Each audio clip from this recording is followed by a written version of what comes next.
Okay, so we just finished our discussion on bone repair. Next, we want to talk about bone remodeling. Bone remodeling is going to be a little bit different. This is not about repairing broken bone, but it's about the constant updating and recycling and renewing of the bone.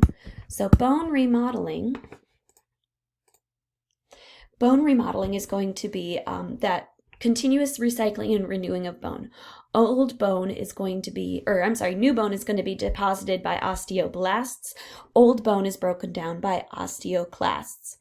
This is going to be constantly going on throughout your life. We're just trying to replace any we're trying to repair any tiny cracks, regulate blood calcium levels, and just make sure everything is up to date and in perfect shape. Now, this is actually going to be influenced by a number of factors. There are two antagonistic hormones that are involved. Calcitonin, released from the thyroid gland, is going to decrease blood calcium levels.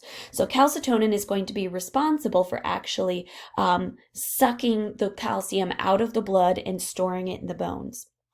Parathyroid hormone, PTH, is going to be released from the parathyroid glands. That's going to increase blood calcium levels as needed. That's actually going to cause the breakdown of the calcium in our bones to add more calcium to our bloodstream, just as is needed. So as I said, new bone is going to be deposited by osteoblasts, old bone broken down by osteoclasts. In women, estrogen is also going to play an important role in bone remodeling.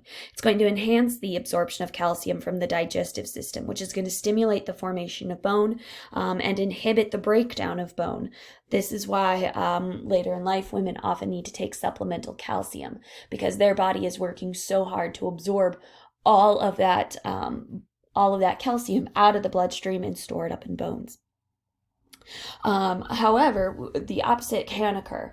Osteoporosis can occur. That is the result of bone being broken down faster than it is deposited. So there's a deficiency of calcium, causing that calcium to be drawn out of the bones and into the bloodstream. Bone tissue forms in response to stress on the bone, and it can be absorbed in the absence of stress on the bone. So if you have a significantly physically demanding job in one particular area, or if you're on your feet all day, or if you're constantly swinging a hammer, you will see that in response to stress, bone may become thicker.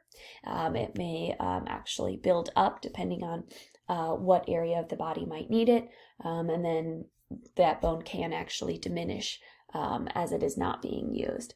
This is why astronauts who spend a significant amount of time in space have to undergo rigorous exercise while they are there, and then undergo a rigorous re-entry process where they can slowly get used to the weight of gravity again, the weight of their own bodies, and their bones can get used to handling the stress of supporting their weight again.